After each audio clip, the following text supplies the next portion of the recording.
Fala, família do Footcast, como é que vocês estão? Tudo tranquilo com vocês? Pô, estamos aqui de novo, né? Mais uma vez aqui online. Dessa vez com a presença ilustre do grande homem das camisetas de time diferenciadas.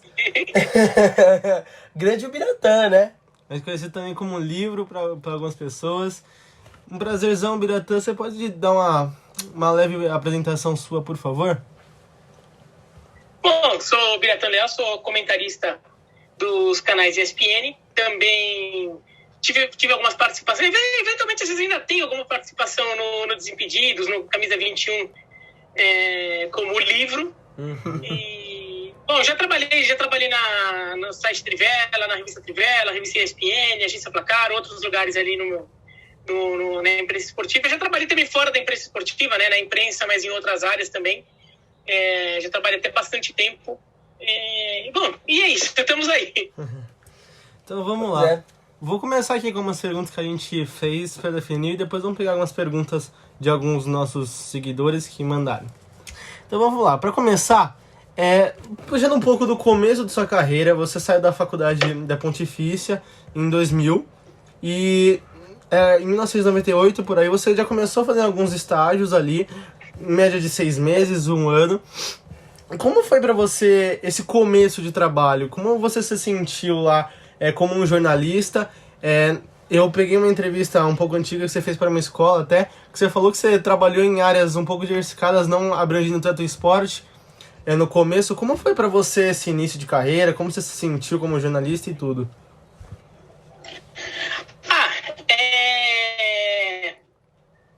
Primeiro que assim, para mim foi fácil conseguir o primeiro estágio, assim. Eu consegui meu estágio quando eu estava no 3º ano da faculdade. Teve gente que conseguiu, já no primeiro ano já estava com estágio e tudo. Assim, eu sou um cara tímido, assim, trabalha na TV, eu fico achando também, nossa, eu sou um cara tímido pra caramba, entendeu? Então, não sou muito atirado, então talvez eu não tenha tanta facilidade, assim, ainda mais no começo de carreira de cavar um emprego, sei lá o quê. Você tem que ter uma certa segurança, certa desenvoltura às vezes, né? Então, você fica meio tímido e tudo. E daí foi assim, foi tão complicado que no começo, quando chegou no 3º ano, eu consegui meu primeiro estágio, que foi meu professor que me indicou, meu professor da faculdade, que me indicou porque um amigo dele, um colega dele, estava precisando de estagiário, e daí o professor gostava de mim, gostava do que eu mostrava ali nas aulas, ele me indicou. Daí eu trabalhei em 98 um tempo no Diário do Grande ABC. Só que daí eu saí de lá porque estava muito pesado. Teoricamente, eu ficava em São Paulo mesmo. Eu ficava no centro de São Paulo, num escritório no centro de São Paulo. Mas eu tinha que ficar indo para Santo André, São Bernardo com alguma frequência. Então acabava sendo muito desgastante e eu não conseguia conciliar muito com a faculdade. Estava difícil tudo e por isso eu acabei saindo. Pedi para sair do estágio para ver se eu conseguia algo que, sei lá, que permitisse que eu ficasse, conciliasse melhor os horários, tudo, porque, putz, tinha hora que, com uma certa frequência, eu tinha que ficar até altas horas da madrugada, fechando o caderno, e depois para voltar do centro de São Paulo de madrugada, tudo, para ter que acordar às 5h30 da manhã, que era a hora que eu acordava para ir para a faculdade. Daí eu comecei a faltar na faculdade também, então não estava legal, então eu acabei saindo. Daí, no começo de 99, que seria o meu último ano da faculdade, eu entrei em 96, né? Eu estava meio bem preocupado, porque eu estou terminando a faculdade e eu tinha pouca experiência, pouco estágio. Eu falei, não, agora no último ano eu vou ter que ir para as cabeças, conseguir um portaria de estágio, né? Para quando eu me formar, ter pelo menos alguma experiência ali, né? Para ver que se alguém me contrata, né? Então, daí eu tranquei uma matéria da faculdade. Eu fui lá na PUC, logo na primeira semana de aula, eu tranquei uma matéria e falei assim, então eu não me formo neste ano. Eu faço todo o 4º ano, menos uma matéria. Daí, para o ano seguinte, eu faço uma matéria só. Então, eu ganharia mais 1 ano para conseguir esse... Como eu entrei direto do colegial, né, do ensino médio, eu fui direto do ensino médio para a faculdade. Então, eu não fiz nenhum ano de cursinho nem nada. Então, eu falei, ainda estou novo. Tem gente que faz 2, 3 anos de cursinho, eu fui direto, então estou novo ainda, não preciso ter pressa.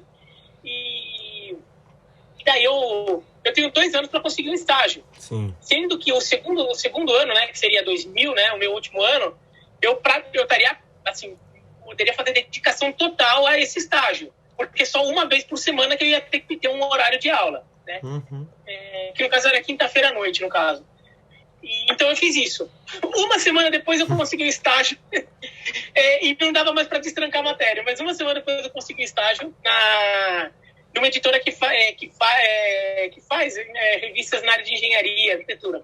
E foi um estágio que assim, não é a área mais empolgante ali, a gente não faz faculdade de jornalismo pensando em engenharia e arquitetura, mas era um estágio que era estável, pagava direitinho, e eu me dei bem lá, o pessoal gostou de mim, tudo. No final das contas, quando terminou Quando terminou 99, meu último ano de mentira, né, que passou a ser meu penúltimo ano, eu falei, agora eu vou ficar mais um ano de estagiário lá, ganhando salário de estagiário, sendo que eu poderia estar formado já e ser contratado porque eles falaram que queriam me contratar. No final das contas, eles até me contrataram. Só que assim, daí eu não fui contratado como jornalista no papel ali, carteira assinada e tudo, mas não era porque eu não tinha diploma de jornalista. Sim. Mas eles me contrataram como produtor para poderem me dar um aumento e me manterem lá. Então até comecei a ganhar um salário de verdade, que nem era o salário de repórter ainda, mas era já um salário, não era salário não era ajuda de custo lá de estagiário. Então até pelo menos o pessoal foi bacana. E eu fiquei lá alguns anos. No segundo ano. Então, eles falaram então, né, em 2000. Que daí eu já trabalhava período integral lá, dedicação total, só que nas quintas-feiras eu tinha hora para ir embora. Quinta-feira à noite eu tinha que ter uma aula na faculdade. Então, quinta-feira eu saía lá umas 6 horas, né? Horário comercial normal mesmo, ia para a faculdade, fazer uma aula na PUC e depois voltar para casa. Então, pelo menos, esse último ano que eu acabei empurrando com a faculdade, eu nem era mais estagiário direito, né? Eu já, pelo menos, já tinha um salário, ainda que o salário menor que o de jornalista, mas já era mais legal. Sim. E depois eu fui efetivado. Depois eles me efetivaram de vez, quando eu me formei de vez, eu me efetivei. Eu fiquei 6 anos lá. Então ainda fiquei por um bom tempo lá. Caraca, bastante tempo então. Faz a segunda pergunta. Pois é. Mas enfim, agora a segunda pergunta que é a minha. Que, em 2004, né, você fez um trabalho de freelancer nas Olimpíadas, como, acho que foi elaborador do guia dos jogos. Eu queria saber, pra você, como que foi fazer esse trabalho de cobrir as Olimpíadas, assim? Eu não cobri as Olimpíadas, porque eu fazia de casa, né, porque fazer o guia das Olimpíadas é fazer, por exemplo, o guia, assim, todas as modalidades. Então você vai lá no guia, foi pro Yahoo, né? Então você entra lá no Yahoo, Guia dos Jogos Olímpicos, você clica lá, daí modalidades. Você clica lá, daí vem todas as modalidades. Você clica na modalidade, você quer, tem um texto lá explicando a modalidade.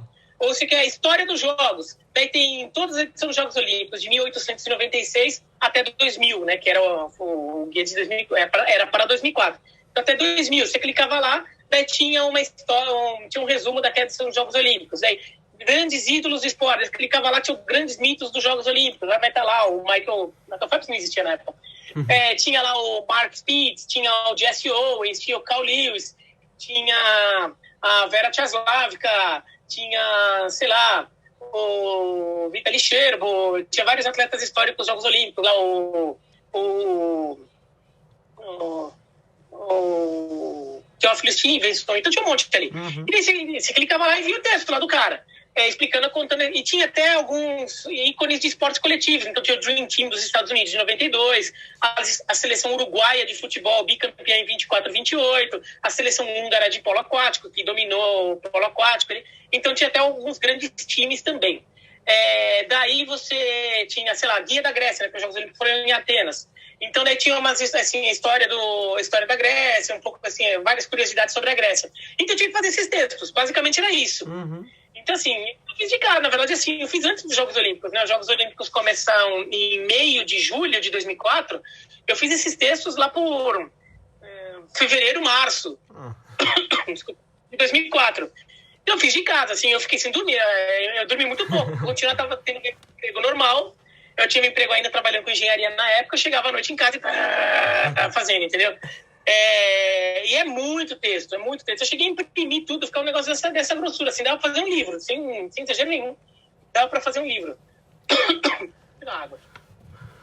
Ô, Biratã, e... Então, Então foi isso, eu continuava trabalhando com engenharia. Então, assim, não é que...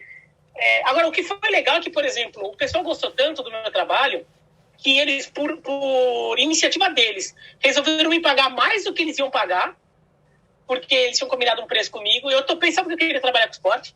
E eu fiz isso por indicação de um amigo meu que trabalhava no Yahoo, que sabia que eu era louco, viciado, e toparia fazer esse freela, né? Eles me pagaram a mais. Eles me pagaram mais do que eles tinham combinado inicialmente, porque eles gostaram muito. E depois eles ainda traduziram para o espanhol, porque eles publicaram no site do Yahoo Argentina e do Yahoo América Latina o meu texto em espanhol. E com crédito e tudo. Então foi legal nesse aspecto. Claro, assim, se eu fosse fazer a conta, assim, o valor que eu recebi por texto foi irrisório, né? Isso não vai... Mas assim, eu já tinha um emprego que pagava direitinho, fixo, e eu tava querendo só ter uma entrada de fazer alguma coisa em esporte que eu gostava muito. Sim. E não tinha muita oportunidade. Eu tava fazendo matéria sobre construção de prédio, tudo. Então... ali também foi um pouco de terapia, vai. E o Biratã, você falou dessa sua... Foi como se fosse uma entrada no esporte. Você falou que você sempre foi apaixonado por um esporte. E quando você viu que isso poderia fazer parte da sua carreira jornalística? Tipo, você mudar dessa área que você estava trabalhando, que é na engenharia, para a área do esporte? Na verdade, assim, eu entrei já na faculdade pensando nisso, né? Eu já entro na faculdade pensando assim, se eu puder trabalhar em esporte vai ser legal. Não que eu fizesse 100% de questão de dirigir minha carreira para o esporte, tanto que eu não dirigi. Por exemplo, quando eu estava trabalhando com engenharia, eu tive uma possibilidade de fazer um estágio no lance. Assim, eu mandei currículo, tinha chegado a mandar currículo, tudo, o chefe do lance chegou e me mandou querendo marcar uma conversa. No final das contas, eu não fui, porque eu já estava naquele último ano que eu estava ganhando já um salário de profissional, ainda que salário de produtor, e eu teria que voltar a ganhar de estágio, e estágio do lance pagava menos do estágio que eu ganhava no ano anterior. Nossa. E já estava numa fase da vida em que eu já estava bem com a minha namorada e a gente já estava pensando em casar. Então a gente já estava juntando dinheiro para casar. Então também não quis falar, eu vou ter que voltar tudo, não só os meus planos, os planos dela, entendeu? E no final das contas eu acho que eu tô mais a fim de casar do que de trabalhar com esporte agora. Então, deu certo, tô casado até hoje.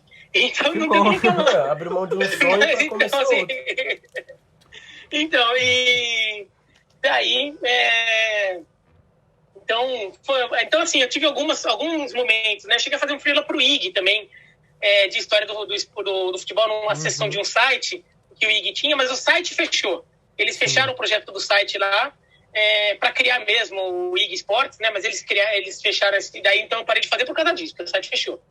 Mas... Então foram pequenas coisas, mas desde a época da faculdade eu queria fazer, né? Então, em determinado momento, só que assim, daí eu criei um blog de futebol, na época que tava surgindo essa coisa de blog, né? Hoje todo mundo cria perfil no Twitter, essas coisas, né? Perfil no Instagram para falar de alguma coisa. Na época era blog. Então eu criei um blog para falar de futebol, porque eu tinha umas ideias assim, gostava de falar coisas diferentes de futebol, mais com cara de revista do que com cara de minha opinião sobre as coisas, né? Sim. E o pessoal começou a gostar, então até esse blog começou a repercutir um pouco. Foi por causa desse blog que o Yahoo me chamou, quer dizer, o meu amigo já sabia e falou, Não, eu já tinha um blog, desse meu amigo me indicou pro Yahoo, pro pessoal do esporte do Yahoo, e mostrou o meu blog como portfólio. Como portfólio, né? Então, foi aí fazendo, a partir daí... fui mantendo o blog e daí o blog começou a repercutir. Então comecei a conhecer o Mauro Betti, conheci o Mauro César Pereira. A partir do blog comecei a ter contato com um pouquinho com o pessoal da imprensa, assim, até que chegou um determinado momento que eu falei, eu tô cansado de trabalhar com engenharia. eu estava trabalhando 6 anos fazendo revista de arquitetura e engenharia. Foi muito legal, gostei muito. Foi muito importante em determinado momento, porque ajudou eu a ter um salário fixo, juntar uma grana, casar, tudo. Ganhei prêmio de jornalismo na área. E daí, mais uma hora, cansei, pedi as contas. E daí, eu falei, agora vou ter que achar alguma coisa, né? Sim. Só que daí, depois de alguns meses, acabei... Mas assim, vou procurar alguma coisa, qualquer coisa que seja. Eu fiz alguns freelas na Placar, para a revista Placar. O editor, inclusive, era o Geode. Ele nem se lembra de mim dessa época, mas o editor era o Geode. Depois, então eu fiz alguns freelas pra revista Placar, pagava só um pouquinho assim, mas só pra ver se eu conseguia alguma entrada ali, né? Agora, se viesse uma proposta de emprego pra trabalhar na área de política, eu aceitaria, tô pensando de trabalho, né? Mas aí veio a oportunidade de trabalhar na agência Placar, que era uma agência de notícias da revista Placar. Essa agência não existe mais. E era o pessoal que fazia o conteúdo diário do site da Placar, e esse conteúdo era vendido para outros sites, então era uma agência de notícias. Eu acabei contratado para a agência Placar alguns meses depois. Eu comecei primeiro como plantonista freelancer, para cobrir plantão dos outros. Depois de um mês, assim, eles tinham gostado lá do meu texto, sei lá o que, daí eu fui contratado de vez, pagava bem mal. Mas assim, pelo menos eu entrei no esporte. E isso foi no final de 2005, né? Eu saí, em abril de 2005 eu saí da Pini, né, que é a editora que fazia a revista de engenharia. Sim. E daí foi em abril de 2005 eu saí da Pini E entrou na Placar. final de abril, né? Eu entrei na agência Placar em setembro. Então teve alguns meses de intervalo ali que eu fiquei fazendo um outro freela, tudo, mas não foi isso. E na Placar você ficou por um ano como um setorista, não foi? Pelo menos a gente levantou. Não chegou nem a ser um ano. Não chegou nem a ser um ano. Eu comecei como plantonista, acho que foi em agosto que eu comecei como plantonista. Eu fazia plantão de outros esportes. Outros esportes é basicamente tudo que não fosse futebol. Então, tudo que tinha no site, no fim de semana, tudo que não fosse futebol era que eu fazia. Quer dizer, tinha dois turnos, né? Ou eu fazia das 8 da manhã às 4 da tarde, ou das 4 da tarde à meia-noite. Então eu ficava lá, fazia tudo. Depois eu fui chamado para a agência Placar, e lá eu virei setorista do Palmeiras. Sim. Então foi setembro, mais ou menos. Setembro de 2005 que eu fiquei lá. Assim, durante a semana eu era setorista de Palmeiras, no fim de semana eu fazia o plantão de outros esportes. Era assim a minha escala. Porque eles gostavam de eu fazendo outros esportes ali, para fazer o relato do jogo do Palmeiras, entrevista pós-jogo, sei lá o quê. E como acompanhar esse dia a dia de um clube? A gente entrar nessa pergunta, mas como acompanhar esse dia a dia? Então, se aprende bastante, né? Era uma pena que, assim, por questão de estrutura, tudo, eu não conseguia ir ao clube todo dia, porque pelos horários, tinha algumas, assim, eu era setorista de Palmeiras, mas tinha umas outras coisinhas, tarefas que eu tinha que fazer também, né? Então, às vezes, eu tinha que ficar na redação. Então, daí, o que eu tinha que fazer é ligar, telefonar para tentar achar alguma matéria que eu pudesse fazer a partir daí, entendeu? Então, nem tudo era só... Porque hoje, assim, você vai lá no clube, vê a coletiva, faz alguma coisa assim, né? Sim. Daí, naquela época, acabava sendo, assim, às vezes, quando eu ia no treino, eu participava da coletiva, entrevistava lá, tudo. O esquema era um pouco diferente de hoje, mas quando eu não podia ir para lá, daí o que eu tinha que fazer? Eu tinha que pensar numa pauta que eu pudesse fazer à distância, então às vezes é ligar para alguém, para algum jogador, ou pensar numa pauta especial, que seja, às vezes não é algo do dia a dia, tem dia que não tá acontecendo nada, né? Uma terça-feira que o time não vai jogar no meio de semana, tipo, vai jogar fim de semana, terça-feira, não acontece muita coisa na terça. Então, sei lá, você às vezes liga para um ex-jogador para pensar numa pauta diferente, ou você falar com algum dirigente, né, tentar ligar para algum conselheiro, para algum dirigente lá para pegar alguma informação. Daí você liga para o assessor de imprensa só para repassar o que está acontecendo, ver se tem alguma coisa. Então era assim também. Eu ficava meio a meio entre os dias que eu ia e os dias que eu não ia para o Palmeiras. Mas assim, eu gostaria de poder ir todo dia, porque, por exemplo, você consegue desenvolver a fonte, né? Então, contato com os dirigentes, ou com o conselheiro, com o clube, com o jogador, muito melhor do que fazendo meio a meio. Porque tem gente que tem que ir lá todo dia, né? Então, o cara do Lance estava indo lá todo dia, o cara do UOL estava indo lá todo dia, o cara da Folha de São Paulo, né, que a Folha tinha assessorista, estava indo lá todo dia, o Estadão estava indo lá todo dia, o Diário de São Paulo estava indo lá todo dia, né, a Globo, a ESPN, né?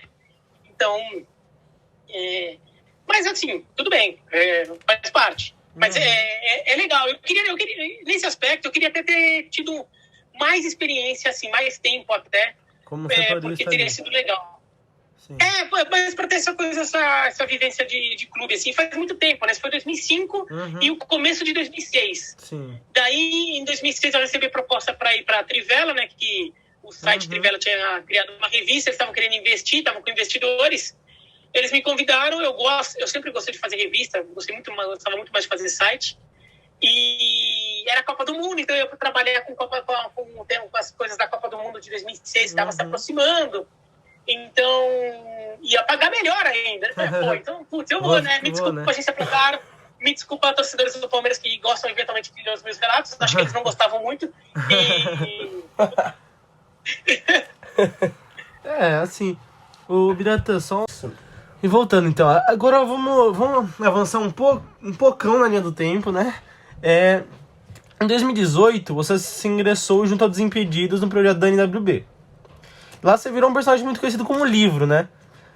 Por que esse nome Livro? De onde surgiu esse livro, assim? Então, foi assim, na verdade, eu fui chamado pela editora Panda, a Panda Books, que é uma editora, faz livros, né? O Marcelo Duarte é o dono da editora. Ele tinha feito um almanaque, livros do Danilo Gentili, e que foi muito bem. E daí ele teve a sacada de fazer um almanaque parecido com o Desimpedidos. Daí ele me procurou, ele que me convidou para escrever, para montar esse almanaque, porque eu teria que, mais do que escrever, bolar. Você tem que bolar, porque era um almanaque, assim, era uma junção das brincadeiras, não era um texto escrito ali. O Marcelo Duarte gostava de mim, gostava do trabalho, achava que eu era criativo, que eu brincava bastante, assim, porque eu tinha sido editor de revista, então ele achava que eu tinha umas sacadas diferentes ali, que pudesse, com algum humor, que pudesse trabalhar ali, e que pudesse encaixar bem e gostava de futebol. Então eu podia encaixar bem com o livro do Desimpedidos. Então ele me chamou. E daí foi aí que eu conheci o pessoal do Desimpedidos. Quer dizer, eu conhecia só do canal, né? Mas eu conhecia pessoalmente, né? Então... Foi curioso porque, assim, eu trabalhava neste ano, foi no final de 2017, eu estava trabalhando como editor de um site de educação, que é voltado para professores. Só que era uma vaga temporária, que era de alguns meses, acabei ficando o ano inteiro, mas eu já sabia que eu ia sair no fim do ano. Daí, assim, na minha última semana lá, o Marcelo Duarte me ligou. Então, assim, eu falei, pô, 11, era tipo 10, era 11 de dezembro. Eu falar, beleza, assim, obrigado. Vou ficar desempregado, vou ter que começar a procurar emprego para o ano que vem. E claro, eu já era comentarista da ESPN, mas comentava praticamente só beisebol, então não ganhava tanto assim. Daí eu falei, não dá para sustentar, não dá para pagar as contas, vou ter que procurar alguma coisa, né? Só que daí ele me liga e falou, quer fazer? Eu falei, eu vou, né? Porque eu ia fazer o preço fixo, né? Assim, tipo, ele pagava um valor e ia ser aquele valor, né? E eu falei, no final das contas, ali vai ajudar a pagar as contas nesses meses aqui, enquanto a temporada do beisebol não começa, né? Então, porque a temporada do beisebol começa em março, em abril. Vai ajudar a pagar as contas um pouquinho ali, fazer o livro, e fora que eu não fico parado, né? Esse mês de dezembro, janeiro, você fica parado. Não tem muita gente sendo contratada nessa época do ano, né? Eu também. Fui lá. Então, assim, tipo, no meu último dia de trabalho na nova escola, no dia seguinte eu estava no Desimpedidos fazendo reunião. Aliás, não, nem isso, na verdade. No meu penúltimo dia na nova escola, eu já ia sair mesmo, falei, eu posso ter uma entrevista. Falei, eu tenho uma entrevista de manhã aqui, para um emprego, todo o pessoal, claro, que compreendeu. Fui. E daí, assim, já marquei para meu primeiro dia desempregado, já começar lá no Desimpedidos todo dia, né? Para entrevistar todo mundo, tudo. Então, eu fui numa reunião lá. A minha primeira reunião foi com o Bolívia e o Serginho. O Serginho é gerente de operações, está lá até hoje. Ele cuida muito das coisas do Fred hoje. O Bolívia, então, a primeira vez que eu vi o Bolívia foi sem máscara, né? Quer dizer, eu tinha visto ele com máscara no canal, mas ele pessoalmente... É que eu já sabia, quando ele veio pra reunião, eu já sabia que já tinha me avisado que ele que viria, né? Então, eu já sabia. Então... Mas foi com ele, daí a gente discutiu como vai ser o livro, daí eu comecei a ir lá todo dia, né? Fui entrevistei o Chico, a Ale, o Pezão, claro que o Fred, o Bolívia. Fui entrevistando também muita gente dos bastidores ali, né? Entrevistei também entrevistei o Kaká, né? Que o Kaká como sócio do canal. Aquela história do Kaká ser dono do canal era verdade, assim, não era brincadeira do Kaká, era sócio do canal. Caraca. Então, eu entrevistei o Kaká, entrevistei lá o André Barro, entrevistei um monte de gente lá. Então, e daí teve um dia lá que a gente foi fazer a gravação, né? Eu fui ver a gravação, então eu desci no estúdio, né? A produtora era numa casa e a redação ficava no térreo, mas o estúdio ficava no subsolo. Né? Então a gente desce no subsolo para ir pro estúdio, e daí isso foi no terceiro ou quarto dia que eu tava indo lá. O Serginho, que também, que era quem fazia o meio de campo ali entre as coisas, ele chegou e a gente entrou no estúdio e ia gravar o Olha Picada. É aquele quadro que o Chico tinha com... Nossa, eu assistia muito. Ele me chama e fala assim, esse aqui é o Biratã, o cara do livro. Ele veio aqui acompanhar a gravação. Beleza, todo mundo cumprimentou tudo. Sentei lá e fico vendo a gravação. Daí o Chico chamou o Crack pra conversar, né? O Crack, quem sabe, era o cinegrafista, né? O câmera. Uhum. E daí tinha uma hora que o Crack é um cara bem lesado, assim. Ele não acredita meio lesado. É mega gente boa. Ele é um fotógrafo, um câmera absurdamente bom. Mas ele tem um jeito muito lesado, assim. Ele é skatista, aquele jeito meio largadão, assim, né? Então ele ficava falando umas coisas meio nada a ver, e a gente ficava brincando com isso. Daí eu chego falando, como é que vem essas coisas na sua cabeça? Dele, eu falo as coisas que vêm na minha cabeça ali. Daí ele falou, o que tá vendo na sua cabeça? Daí ele olha pra frente e vê todo mundo que tava sentado. Então tava o pessoal vendo ali, né? Eu tô vendo aqui, ó, tô vendo fulano de tal, tô vendo fulano de tal, tô vendo o livro, tô vendo sei lá o quê. Daí o Chico, livro, o nome dele é livro. E não, o Serginho falou aí o livro, entendeu? O Crack me chamou de livro. Esse trecho tá no canal. Eles botaram isso no ar. Então, esse momento está registrado. Então, tá registrado. Aí, 2 dias depois, eu continuei indo lá, né? Uhum. Só que eu não descia sempre pro estúdio, só descia no... E o Crack e o Pichulito, que era o técnico de áudio, eles ficavam às vezes o dia inteiro quase no estúdio. Ou eles iam do estúdio pra rua, né? Pra fazer gravações externas. Eles não ficavam sempre subindo na redação. Porque tem que ficar manejando o equipamento, tudo, né? Então, quando você tá no estúdio e não tá tendo gravação, mas você tá arrumando as coisas lá, né? Pra próxima gravação que vai ter. E daí, mas 2 dias depois eu tava lá, o Crack sobe pra redação, por algum motivo, ele me vê, e logo que ele entra, ele me vê.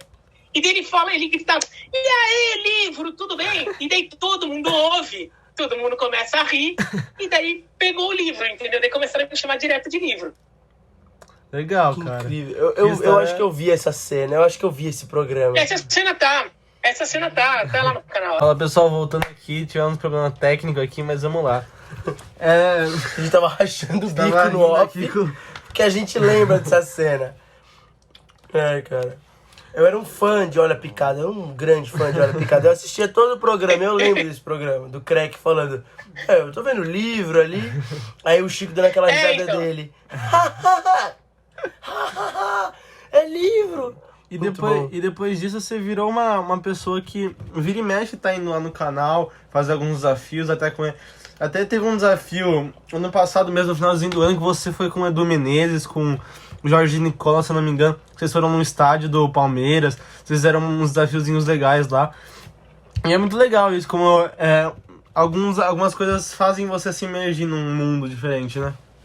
Então, que daí foi assim, tudo bem, eu fiz essa participação no Olha Picada, e assim, eu comecei a acompanhar algumas gravações pra ver como é que era, né? Uhum. E participei de uma gravação, participei assim, como olhando só, como observador, né? A gravação do Bolívia Talk Show, tudo. E daí eu fui uma vez no Fred Mais 10, que é até hoje o quadro de maior audiência. Uhum. E já naquela época era. O Fred Mais 10 é uma grande zoeira, né? O Fred tem essa coisa de gostar de trazer todo mundo ali do estúdio, tá no estúdio pra dentro da brincadeira, da zoeira. E daí, assim, eu fui participar do Fred Mais 10, e daí ele tava lá passando os vídeos, né? Então, os vídeos lá de lances antigos, assim, e as pessoas não sabiam que lance que é esse, tudo Fred Portal. Eu falei, eu sabia. Fulano de tal, esse jogo é esse. Daí os caras, olha o livro, o livro sabe, sei lá o que, ele começou a virar zoeira. E daí nos comentários do vídeo, depois, a molecada gostou e ficou, esse japonês sabe pra caralho, aquelas coisas, né? Então, o pessoal gostou. E daí, então, eles começaram a querer ver se colocar um pouco mais no Fred Mais 10, um pouco ali, né? Então, eu participei de uns 4 Fred Mais 10, assim, o pessoal, né? Legal. E depois, o Desimpedidos começou a ter um negócio, falou, o pessoal gostou do Biratã, né? Então, sei lá, de repente vamos tentar aproveitar ele, né? Fazer alguma coisa com ele. Porque o livro, no final das contas, em determinado momento, o livro foi publicado, né? Então, assim, eu já não tinha mais motivo para ir para lá. No máximo fazer uma visita de amigo, assim, mas não tinha... o livro ficou pronto, tudo, então foi botado para vender tudo. Daí, eles estavam pensando em criar daí já perto da Copa de 2018, fizeram umas lives nos dias de jogos do Brasil. Então, uma live pós-jogo do Brasil. Quer dizer, é uma live pré-jogo e depois pós-jogo do Brasil. E daí, assim, como o pessoal ficava lá falando de zoeira, ficava o Bolívia, o Fred, o pessoal... O Fred não, que o Fred tava lá, né? Sim, o Fred e o Bolívia foram pra lá. O Fred e o Bolívia foram pra lá. Mas aqui ficou a Alê e o Pezão e... a Alê e o Pezão ficaram aqui. E daí, eles começaram a... E o Chico, claro. A Alê, o Pezão e o Chico ficaram aqui. Mas assim, pensaram, mas tem que dar algum conteúdo mais de bola, assim, de quem conhece um pouco mais. E assim, e daí, porque a Leo, o Pezão e o Chico não acompanhavam tanto. O Chico hoje tá sabendo bem mais, assim, naquela época nem tanto. Então eles falaram, vamos chamar um livro lá, né? Daí eles me chamaram, então eu participava das lives. Então daí fizemos lives, tudo. Depois, como as lives tiveram uma boa repercussão, eles começaram a pensar em criar um quadro que fosse uma mesa redonda. Uma mesa redonda um pouco bem-humorada. E daí eles pensaram, o Bolívia apresenta, ia ter o Rudy Landucci, que é humorista, imitador, tudo. Humorista, E só que daí queriam alguém que fosse também uma voz, assim, para falar assim, falar certinho das coisas também, para não ficar só zoeira. Então me chamaram. Então, durante 1 ano e meio, eu fiquei fazendo o debate à sopra, né? A segunda metade, foi assim, a segunda metade de 2018 e mais 2019 quase inteiro. Né? Então, e até o começo de 2020, na verdade. Não. Foi o segundo semestre de 2018 e o primeiro de 2019. Foi 1 ano, mais ou menos, fazendo debate à sopra. E como você conciliava o debate à sopra com o seu trabalho de comentarista da ESPN? Não, que na ESPN eu não fazia tanta coisa assim. Né? Porque, assim, eu sempre tive outros empregos, né? Então, na ESPN era como se fosse um freelancer, era como se fosse um bico, vai. Então, eu era basicamente um comentarista de beisebol. Jogos de beisebol são sempre à noite, quase sempre à noite. Então, eu saía do meu trabalho, ia para a ESPN e fazia o jogo. O pessoal do meu trabalho era compreensivo, eu trabalhava... nessa altura, eu já trabalhava como editor do site Trivela, e mais do site Extra Time sobre esportes americanos e Tazio sobre automobilismo. Eu cuidava dos 3 sites, mas... Eu era editor, mas na verdade era mais um supervisor ali, um gerente ali dos 3. Cada um tinha o seu subeditor, digamos que eu ficava mais olhando, ajudando. Às vezes eu pegava mais na mão na massa também, mas assim, eles tinham também que tocar se eu saísse. Então, quando tinha jogo, alguma coisa, se a ESPN me chamasse para um jogo à tarde, em dia de semana, eu ia. E depois voltava e terminava as coisas que eu tinha que fazer. Ou então eu saía mais cedo.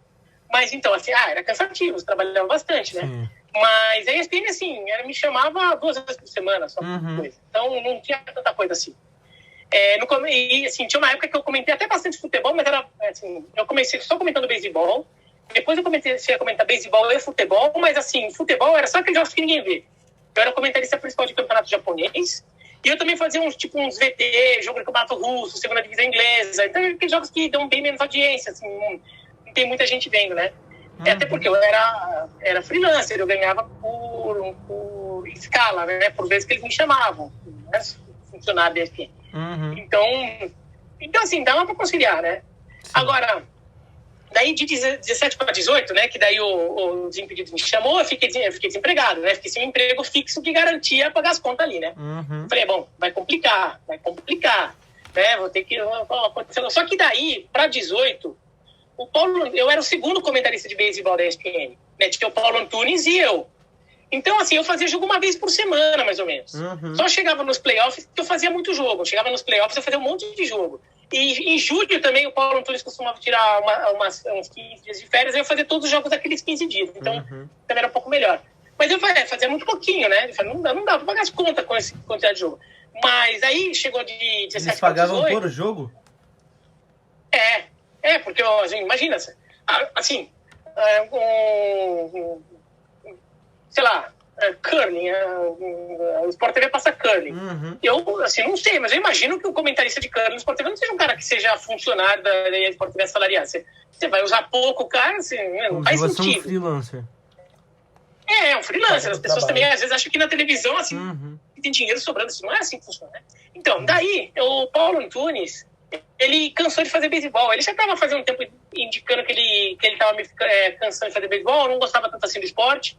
ele pediu para parar de fazer beisebol. Ele já tinha feito um esquema lá, queria fazer só NFL e o The Books on the Table, que agora é a ESPN League, o programa, e mais algumas outras coisas por fora da ESPN. Queria fazer tudo que ele fechava as contas dele, ele não ia precisar mais fazer o beisebol para pagar as contas na época das férias da NFL. Sim.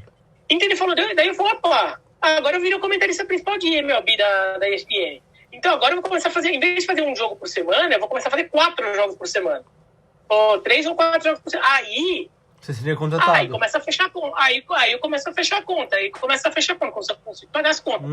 Então, daí, quando eu estava no Desimpedidos, né, daí esse período que eu começou a fazer debate a sopra, sei lá o que, nos Desimpedidos, eu já estava fazendo bastante jogo de beisebol na ESPN.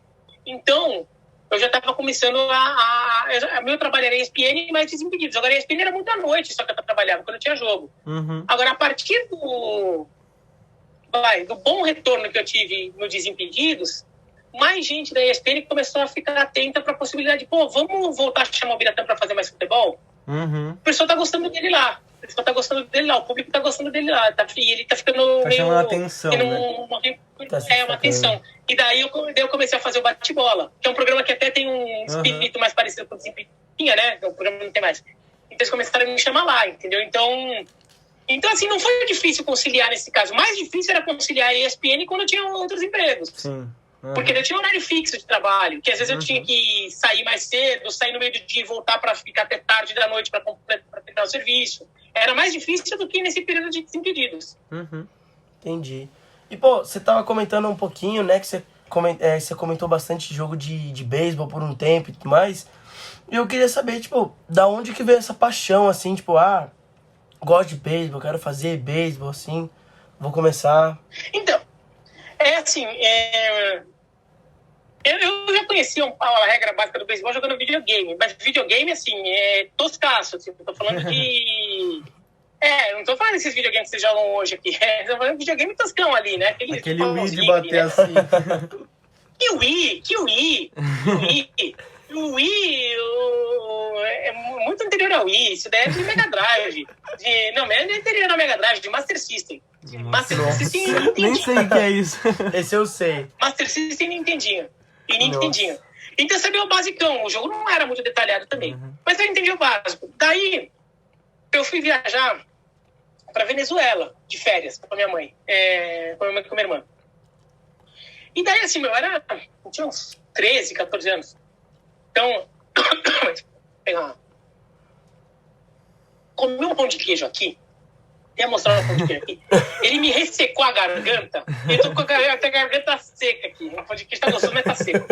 Então, daí, eu vim na correria, tudo, né, depois eu tô com fome, pegou o pão de queijo que tava aí, e daí ficou com aqueles farelos do pão de queijo aqui na garganta. Então, daí fui pra Venezuela, eu tinha uns 13 anos, assim, então, assim, não é que eu viajei com minha mãe e com minha irmã. Meus pais são separados, né? Então, assim, viajei com minha mãe e com minha irmã para Venezuela. Então, assim, é para Isla Margarita, que é uma ilha, né? Então, o Caribe venezuelano. Mas, assim, durante o dia você passeava, ia na praia, aquelas coisas, né? Mas, assim, à noite eu ia pra balada, né? Assim, eu não tinha idade para isso, eu não tava nem viajando com os amigos, assim, para isso. Então, à noite eu ficava no quarto do hotel. Ficava no quarto do hotel vendo TV. E era janeiro, fevereiro ali, era a fase final da Liga Venezuelana de Beisebol. E o beisebol é o esporte mais popular da Venezuela, né? Então é um jogo que, mobiliza, estádio cheio, a transmissão da TV, a transmissão era boa pra caramba, assim, os padrões da época, né? Nossa, parelo. Daí, ficava passando o jogo, então ficava vendo, né? Eu entendo bem, eu já entendia bem espanhol. Ficava vendo, e eu falei, esse esporte é legal, hein? Gostei desse esporte. O jogo foi meio longo, mas assim, gostei do esporte. E eu comecei a criar gosto ali. Eu já tinha essa coisa de comprar camisa de time de futebol. Sempre que eu viajava, eu comprava camisa de time de futebol. Mas na Venezuela, hoje até deve ter. Naquela época, o futebol era minúsculo na Venezuela, né? Sim. Então eu queria uma camisa de time na Venezuela e, eu não vou achar camisa de time de futebol. Eu não vou achar a camisa do Pepe Ganga, que era o time de Porlamar, né, da Isla Margarita. Só que teve um dia que eu tava lá com a minha família, né, a gente passou em frente a uma loja de esporte, falei, quero entrar, quero ver o que tem aqui. Vai que tem uma camisa. Não tinha nenhuma camisa de futebol, mas tinha camisa de time de beisebol. E daí eu comprei uma. Eu comprei esse time de Blues, pô, legal, comprei um boné do Toronto Blue Jays, que já era um time que eu tinha uma simpatia por ter visto o nome dele no jornal, tudo, comprei também um boné do Toronto Blue Jays, e pronto, beleza. E daí,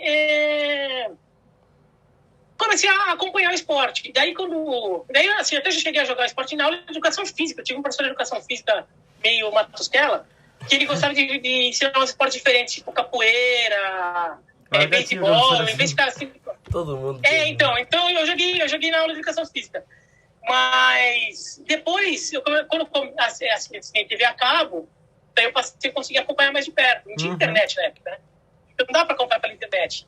Mas eu comecei a acompanhar os jogos. Pô, eu gosto desse esporte. Gosto. Consigo ficar vendo, prestando atenção, fico com vontade de querer aprender mais. E eu comecei a ver os jogos. Entendeu? Daí com o tempo também, assim, mas assim, era uma diversão, né? Eu via com diversão. Gostar, assim, não via com... Eu nunca pensei que eu fosse ganhar dinheiro fazendo isso, né? Beisebol na vida, né? Mas eu comecei a gostar bastante e tudo, e daí depois, quando começa a ter internet, começa assim, eu começo a querer acompanhar um pouco mais. Eu tenho essa coisa de ter alguns hobbies, eu gosto de investir nos meus hobbies, então depois eu até comprei alguns livros de beisebol ali para querer aprender um pouco mais do esporte, comecei a acompanhar, entendeu? Esse tipo de coisa. E daí, de repente, a ESPN precisou de um segundo comentarista de beisebol, e eu já era editor da revista ESPN. Eu era editor, quando a ESPN teve a sua revista, eu era editor da revista, né? Então, daí o pessoal da revista lá, os diretores da revista me indicaram lá pro pessoal o cara lá gosta de beisebol ali, se precisar de um segundo comentarista, faz um teste com ele. O Mauro César também já me conhecia desde aquela época do meu blog, né? O Mauro César também deu um toque, falou, pô, se tem um cara lá que pode falar de beisebol também, tudo. Fiz o teste, passei, daí foi assim que começou, então... Legal. Caraca. Não foi, certo, ao contrário né? que muita gente pensa, eu sou neto de japonês, mas eu não comecei a gostar de beisebol por causa da colônia japonesa, né? Que é quem mais pratica beisebol aqui no Brasil. Você gostou por videogame? Na verdade foi por ver na TV, né? O videogame, na verdade, começou uma introdução para eu entender um pouco o básico da regra. E quando eu fui ver pela TV, eu entendia já um pouco a mecânica do jogo. Eu não fiquei tão perdido. Mas eu gostei muito por ver na TV. Eu comecei a ver na TV e falei, eu gosto desse negócio. Sim. Eu achei divertido, gosto desse negócio. Comecei a perceber que eu estava entendendo bem o que estava acontecendo. Falei, pô, eu tô entendendo o que está acontecendo. E isso é legal aqui. Eu tô ficando instigado por isso aqui. Então foi assim. E eu comecei também a ver umas loucuras da minha cabeça, né? Que pra mim o beisebol é o futebol dos americanos. Assim, não no sentido de ser esporte mais popular, porque isso é o futebol americano, sem dúvida que é. E não na dinâmica do jogo, que a dinâmica do jogo é bem diferente, né? Acho que o basquete e o hockey, mais até que o futebol americano, acho que o basquete e o hockey que lembram mais o futebol, assim, de ter dois times, ter uma troca de posse de bola, tudo. Mas o beisebol é o esporte mais antigo dos Estados Unidos, é o esporte que é popular há mais tempo. Então é um esporte que tem mais tradições enraizadas, é um esporte que tem muita gíria no dia a dia das pessoas. As pessoas falam, tem muita gíria de beisebol no inglês do americano. Tem essa coisa dos tradicionalistas, das pessoas mais progressistas em relação à sua forma de ver o jogo, tudo. Então acho que o beisebol eu comecei a ver como o esporte assim, que tinha mais essa coisa lembrando como a gente aqui no Brasil trata o futebol.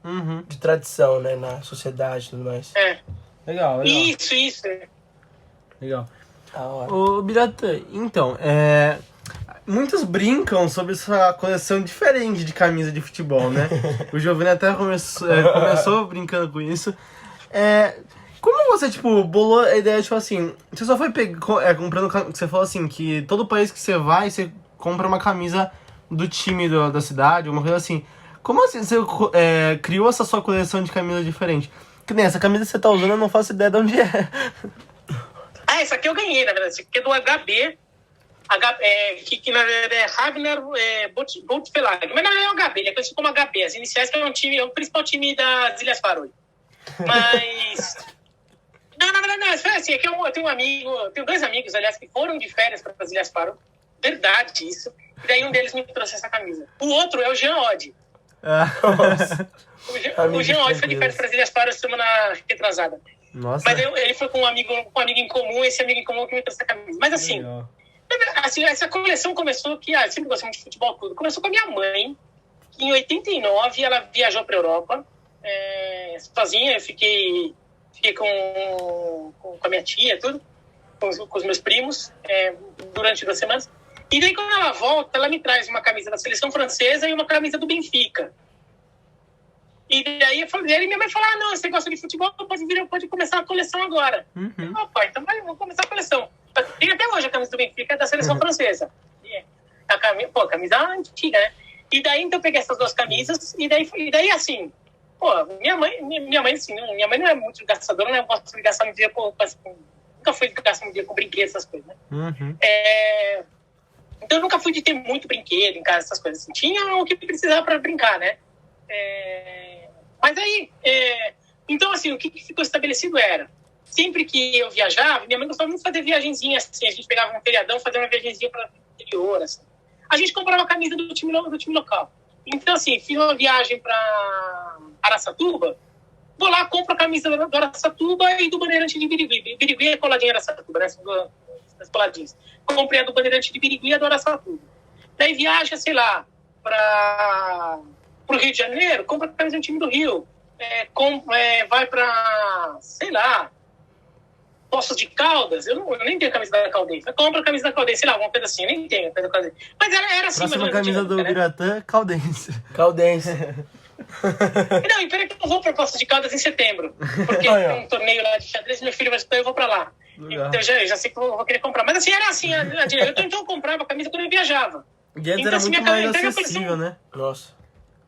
Não, era mais barato. Mas assim, e daí ficava assim, por exemplo, se você viaja com a sua família, daí minha mãe vai querer comprar uma lembrancinha ali da viagem para os filhos, né? Então compra, sei lá, a camisa, eu adoro, sei lá que lugar ali, né? Ou aquela camisa com o mapa da cidade, ou camisa com algum ponto turístico da cidade, ou compra alguma coisa, né? Alguma esculturinha para deixar como decoração na casa. Compra essas coisas, né? Lembrancinha. Então a minha lembrancinha era a camisa do time. Virou isso. Mas então era uma coleção que crescia muito devagarinho, né? Assim, você viajava às vezes quando tinha feriadão, e em janeiro que a gente fazia a viagem de férias mesmo. Então era uma coleção que ia devagarinho, assim, né? Mas eu fui guardando, eu guardo todos até hoje. Eu sou muito bom de guardar coisa. Então eu ficava guardando as coisas. Então assim, com o tempo, assim, quando eu envelheci, comecei a trabalhar, você começa a ter um pouquinho mais de dinheiro, você começa a ter o dinheiro, seu próprio dinheiro. Daí quando eu comecei a ter meu próprio dinheiro, eu comecei a comprar também. Né? Daí, assim, sem estar vinculado necessariamente com o fato de eu ter viajado para algum lugar. No começo era sempre porque eu viajei, por isso que eu tenho um monte de camisa de time do interior de São Paulo. Eu tinha porque eu ficava viajando pelo interior de São Paulo. Então eu comecei a comprar assim. Só que assim, eu nunca fui muito gastador. Se fizer uma conta, assim, da quantidade de camisas que eu tenho, pelo tanto de tempo que eu comecei a minha coleção, a média é de mais ou menos uma camisa por mês. Tem uma galera que acha, você tem um monte de camisa, nossa, deve comprar um monte. Eu não compro um monte, eu não saio comprando, porque é caro pra caramba. Sim. Então, normalmente eu compro quando? Eu compro camisa antiga, tipo, quando a camisa sai de linha, e tem um modelo novo, a camisa anterior fica muito mais barata. Então, às vezes eu compro a camisa anterior, o modelo anterior. Às vezes eu compro quando tá em promoção. Daí eu comecei a comprar também, tipo, vai na loja, vê uma muito barata e compra. Às vezes eu nem tenho um vínculo especial com aquele time, mas eu compro porque tá muito barata. Então eu comecei a comprar assim também. Então, pessoal, saiu nova. Tem uma galera que saiu a nova camisa do Manchester United. Nossa, que linda a camisa do Manchester United, preciso comprar. Uma semana depois tá o cara todo pimpão. Eu não tenho camisa do Manchester United. Eu não tenho camisa do Manchester City. Eu tenho uma camisa de treino que encontrei vendendo muito barato. Mas eu não tenho camisa de jogo do Manchester City, eu não tenho camisa de jogo do Real Madrid. Essas são muito caras, essas são sempre caras, porque são camisas que estão na moda, são sempre... Então são caras. Eu tenho camisa mais de time bizarro porque é mais barato, principalmente. E porque como eu compro muito quando eu viajo, então assim, eu não fico indo pra Madrid todo dia. Uma vez pra Madrid na minha vida. Eu fico indo pra Manchester todo dia. Eu nunca fui pra Manchester na minha vida. Eu não fico comprando camisa, sei lá, do Barcelona. Eu só fui uma vez pra Barcelona na minha vida, entendeu? Sim. Então, eu fico comprando muitas vezes dos lugares que eu vou. Né? E claro, quando tem oportunidade, quando alguém, tipo essa aqui que eu ganhei, alguém vai lá e compra pra mim, legal. Minha mãe, ainda quando agora ela ainda viaja, assim, Daí, se ela puder, ela me compra uma camisa. Minha mãe, por exemplo, até falo pra ela às vezes, me compra camisa pirata mesmo. Eu tenho um monte de camisa pirata na coleção. Porque assim, não é assim, eu falo, pô, eu não vou chegar e pedir pra minha mãe, mãe, quando você viajar pra sei lá onde, me traz a camisa, mas só quero oficial, hein? Eu não vou fazer minha mãe gastar R$250 num souvenir pra mim. Sim. Entendeu? Se ela quiser encontrar só por esse valor e achar que tudo que paga, tudo bem, mas eu não exijo isso dela. Se ela encontrar uma por R$70, pirataça, tá bom, compra, entendeu? Eu vou tirar onda, tá bom, entendeu? Não, sabe? Eu não vou ficar exigindo isso da minha mãe ou de qualquer amigo meu que viaje. Sabe? É caro pra caramba esse negócio. Sim, tá muito então, caro. Às vezes eu procuro, por exemplo, endereço. Às vezes agora já até mais profissionalizei o negócio com minha mãe. Por exemplo, se eu quero assim, eu já dei o endereço da loja que eu sei que tá vendendo barato, sabe? Aqui, ó. É aqui, vai aqui. Dá umas dicas pra gente. Eu preciso pegar as dicas com você que eu falei do meu pai. Pai, eu quero começar a fazer. Mas eu tenho que fazer a pesquisa. A dica é lugar. Assim, não tem, não sempre que vai pra lá. Não é sempre que vai pra lá, entendeu? Agora, tem pessoa, nossa, como você tem que... Assim, eu sou velho, gente. Eu tenho 44 anos e eu faço a coleção desde os 11. Eu tenho a coleção há 33 anos. Então, você vai acumulando camisa. Sim. Vai acumulando, porque assim, como eu nunca joguei fora, nunca me desfiz de nada, eu nunca vendi. Toda a camisa que eu tive na coleção e não tenho hoje é porque eu troquei por outra, mas eu nunca vendi a camisa. Uhum. Então, vai acumulando. Então, tem questão de tempo. Tem gente que tem muito menos camisa que eu, mas tem, pela idade que tem compra a camisa com mais frequente. Muito mais. Vai me passar e não tem problema nenhum. Eu não tô competindo com ninguém também.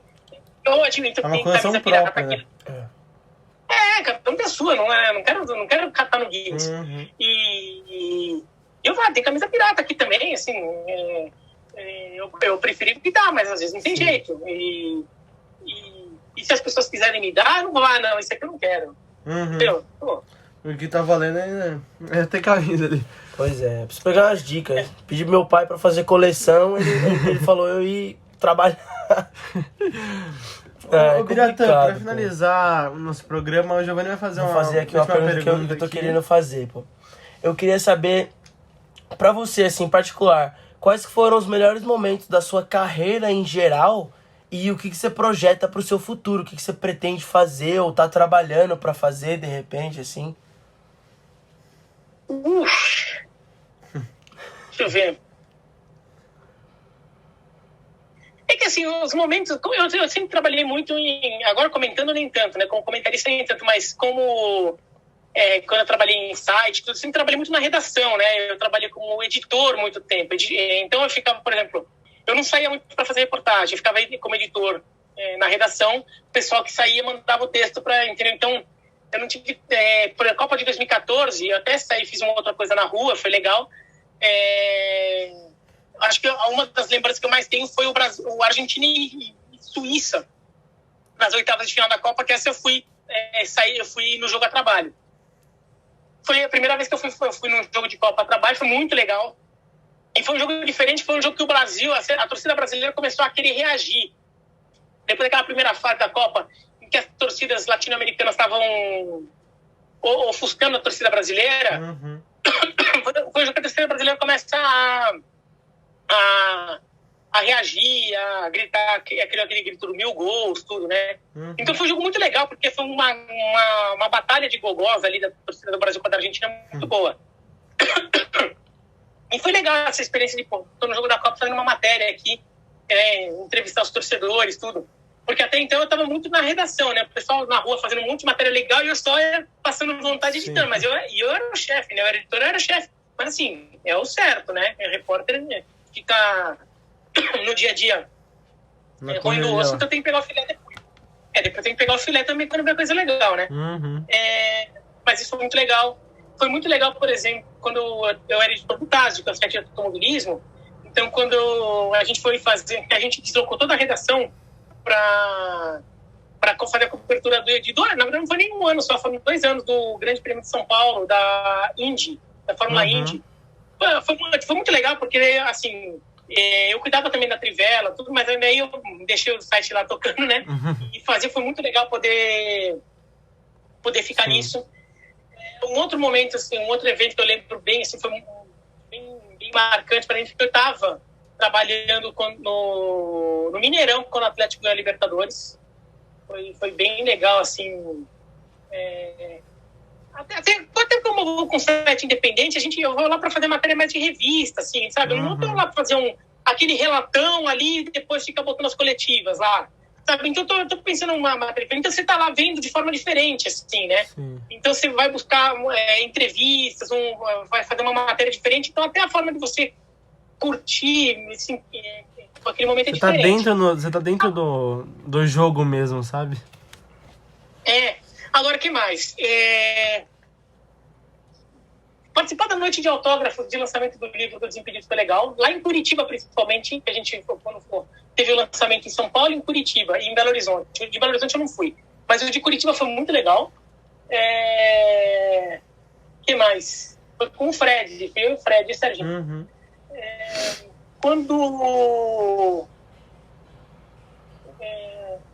eu trabalhava com engenharia, tem muita coisa legal também trabalhar com engenharia. Eu trabalhava em canteiro de obra, eu ficava me metendo ali Daí eu trabalhava mais de repórter mesmo, de tipo, ir na rua, sabe, botar o pé na rua, tudo. Então, sei lá, eu tive que dormir em alojamento de obra, numa obra no meio do nada, na fronteira do Brasil com a Argentina. Eu tive que entrar no meio de ponte. Eu entrei em túnel do esgoto, assim, quer dizer, o esgoto era obra, então ainda não tinha esgoto lá, mas era o túnel que viraria o esgoto do Rio Pinheiros. Eu entrei no meio do túnel ali, aquele túnelzão enorme ali, que aqui vai ser esgoto, assim. Entrar para ver bastidores da construção de um monte de prédios. Isso era legal, eu gostava de trabalhar nessa coisa de trabalhar com engenharia. E nos canteiros de obra era legal, assim. Você botava um capacete, né? Botava equipamento de obra, mas era legal. Então, algumas obras eram legais, algumas eram só prédio normal, dia a dia, né? Mas algumas obras eram bem legais de visitar, assim, diferente, tudo. Fazer cobertura internacional também. Legal. Então... Você tem algum projeto seu para o futuro? É um projeto, assim? Né? Pera que eu não tenho, assim. Eu quero escrever livro. Assim, eu preciso tomar vergonha na cara e parar para fazer isso um dia, porque eu quero escrever livros, eu tenho ideias no plural na cabeça. O livro do livro. O livro voltará ativa. Então, eu quero escrever livros e tem que parar para fazer isso. Tem que parar de ser preguiçoso. Então, isso é uma coisa que eu queria fazer. Eu queria ver se eu conseguir um dia... se pintar a oportunidade de fazer a cobertura de um jogo da MLB em loco, não precisa nem ser necessariamente a World Series ou o All-Star Game, seriam jogos mais óbvios de se ir. Claro, se for o All-Star Game ou o World Series seria mais legal, mas se fosse um jogo normal que fosse fazer lá em loco, acho que nos Estados Unidos, tudo seria uma experiência diferente, bem legal, que eu ia gostar. Uma que eu sempre quis também fazer a cobertura da Fórmula 1 em loco, eu já fiz da Indy, foi muito legal, eu queria fazer a Fórmula 1. Eu já tive a oportunidade de fazer a Fórmula 1 quando eu era editor, mas eu não me credenciei porque não era aquela coisa. A gente tinha uma quantidade limitada de credencial, eu dei para os repórteres, eles que foram. Então, que era o certo para fazer. Olimpíada também é um evento que seria legal fazer. Eu gostaria de ter essa oportunidade um dia. Legal. Mas a Olimpíada eu não queria fazer futebol, não. Eu queria fazer, sabe, ficar... Ficar no Parque Olímpico, futebol é tudo espalhado pelo país, né? Em outras cidades, tudo. Eu quero ir lá no Parque Olímpico. Eu fui nos Jogos Olímpicos do Rio, né? Só que eu não fui trabalho, torcedor. Cara, legal pra caramba. Você tá ali, pô, aqui tá rolando tênis, ali o judô, ali o ciclismo, ali a natação. Pô, é legal pra caramba. Grande festival de esportes. Então essas coisas que eu queria. Eu não tenho assim, claro, fazer um jogo da Copa do Mundo, a final da Copa, Champions League, assim. Lógico. Mas eu tenho mais fascínio por um dia fazer um grande prêmio do Brasil em Interlagos, ou fazer, ou fazer ou fazer Jogos Olímpicos, nem que fosse por alguns dias apenas, não estava nesse inteiro, ou fazer um jogo da MLB, até do que fazer a Champions League, assim. Seria legal tudo, mas essas coisas diferentes, acho que por ser um pouco diferente também, acho que até... sai um pouco da zona de conforto. Acho que até me atrairia mais, de poder fazer algo diferente. Muito legal o livro. Muito obrigado por essa entrevista. Foi muito agregadora, foi muito legal saber um pouco da sua história, de tudo que começou, de tudo que você passou até chegar onde você está agora. Desejo muito sucesso para você E se puder falar algumas últimas palavras, eu agradeço muito. Deixa eu ver. Sei lá, o que eu falo, assim, não sei se talvez muitos estudantes de jornalismo que ouçam mais aqui esse podcast, né? Quando eu fiz faculdade, eu fiz isso e, assim, você pode querer trabalhar com esporte, ter o sonho de trabalhar com imprensa esportiva, mas não fiquem simples só fazendo isso do curso de jornalismo e da faculdade. Então, eu, por exemplo, durante a faculdade, eu só fiz um trabalho de faculdade voltado a jornalismo esportivo. Todos os outros eu fazia de outras áreas, porque eu queria estar pronto para trabalhar em qualquer área que fosse, porque você não sabe onde vai estar seu emprego. O meu emprego eu estava na engenharia e na arquitetura, no começo. Demorou para aparecer uma oportunidade para mim, a oportunidade que eu queria no esporte, do jeito que era melhor naquele momento. Quem garante que você não vai acabar trabalhando primeiro com social media, ou trabalhando como assessor de imprensa, ou trabalhando em economia, em variedades, em política. Então, você tem que estar preparado para isso. Então, não se esqueça que antes de tudo ser jornalista. Tem que estar preparado para tudo. Até porque, se você estiver preparado para tudo, quando cair o esporte no seu caminho, você vai estar mais preparado para fazer esporte também. Legal. Da hora. Muito obrigado, viu? Pô, agradecemos demais. A gente quer... Estudante é um negócio pra agregar bastante, né? E a gente, né? O nosso estudo e tudo mais. Mas a gente só tem a agradecer. Imagina, o prazer é tudo meu. Valeu, livro. Grande abraço. Falou. Um abraço do Guizão. Um abraço do Giovanni. Manda um abraço. Um abraço do livro. Um abraço do... Falou, gente. Quando o livro do livro sair, eu quero uma cópia.